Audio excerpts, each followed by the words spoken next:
Hello everyone. पिछले lecture में हम लोगों ने कॉम्पिटेंट होस्ट के बारे में पढ़ा। कॉम्पिटेंट होस्ट सेल जो है वो ट्रांसफॉर्मेशन विथ रिकॉम्बिनेंट डीएनए के लिए ज़रूरी है और जिसमें रिकॉम्बिनेंट डीएनए को होस्ट में इंसर्ट कराने के लिए होस्ट को कॉम्पिटेंट होना ज़रूरी है, सक्षम होना ज़रूरी है। उसी तरह से और भी मेथड्स हैं। There are other methods to introduce foreign DNA into host cells, जिसमें कि माइक्रो इंजेक्शन मेथड जो है बहुत ही इम्पॉर्टेंट मेथड है।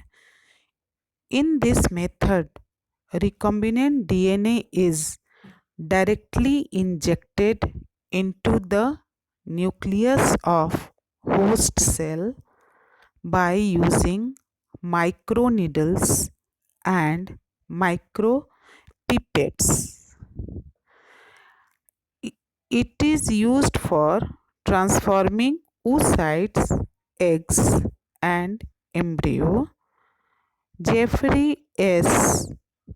Chamberlain et al. 1993 of Human Genome Center, Michigan University, USA, have cured mice a model for human Duchenne muscular dystrophy by transgenic introduction of a full-length cDNA using this method.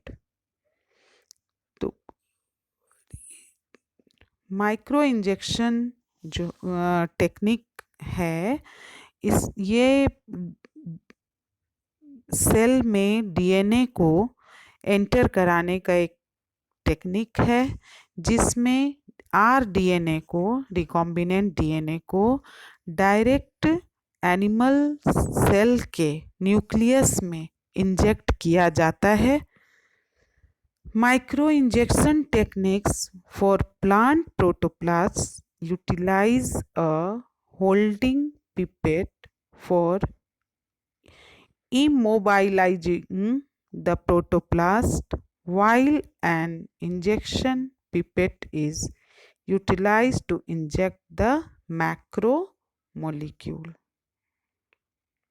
In order to manipulate the protoplast without damage, the protoplasts are cultured for from about 1 to 5 days before the injection is performed to allow for partial regeneration of the cell wall. In this method, मतलब micro injection method में the DNA solution is injected directly inside the cell. उसको direct inject किया जाता है cell में। किस चीज़ से? तो यूजिंग कैपिलरी ग्लास माइक्रोपिपेट और माइक्रो सिरिंज। उसमें माइक्रोपिपेट या माइक्रो सिरिंज जो कि बहुत ही सूक्ष्म होता है उसको यूज़ किया जाता है। This technique was originally used in animal cells but now it is applied in case of plant cells also. ऐसे जनरली इस टेक्निक को एनिमल सेल में यूज़ किया जाता है, लेकिन अब इसे प्लांट सेल में भी इस मेथड का यूज़ किया जा रहा है। However the method of micro injection requires great technical skill because many cells die during the process. इस प्रोसेस में बहुत सारे सेल्स जो हैं वो डैमेज हो जाते हैं या मर जाते हैं और इसमें बहुत ही ज़्यादा टेक्निकल स्किल्स की ज़रूरत है, सक्षमता की ज़रूरत है। Advantages of micro injection.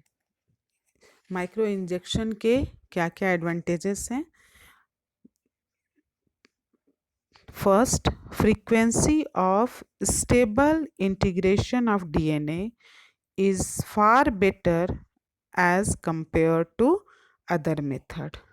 इसमें डीएनए का जो है, इसमें जिस तरह से इसको इंजेक्ट किया जाता है डायरेक्ट, वो अदर मेथड से ज़्यादा बेटर है. इसमें method is effective in transforming primary cells as well as cells in established cultures. The DNA injected in this method is subjected to less extensive modifications.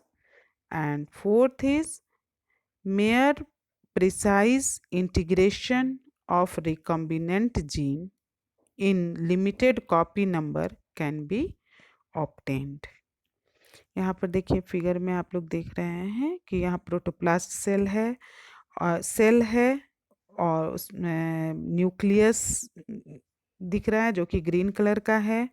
यहाँ पर पिपेट के द्वारा उसको होल्ड किया गया है और यहाँ इंजेक्शन जो पिपेट है उसको डीएनए सॉल्यूशन है जो कि डायरेक्ट न्यूक्लियस में उसको इंजेक्ट किया जा रहा है. और ये जो सेल है वो एनिमल सेल के न्यूक्लियस है.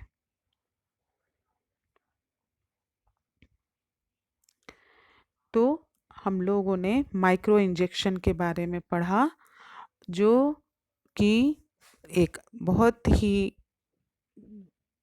बेस्ट मेथड है जिसमें कि फॉरेन डीएनए को होस्ट सेल में इंट्रोड्यूस कराया जाता है, उसको इंजेक्ट कराया जाता है और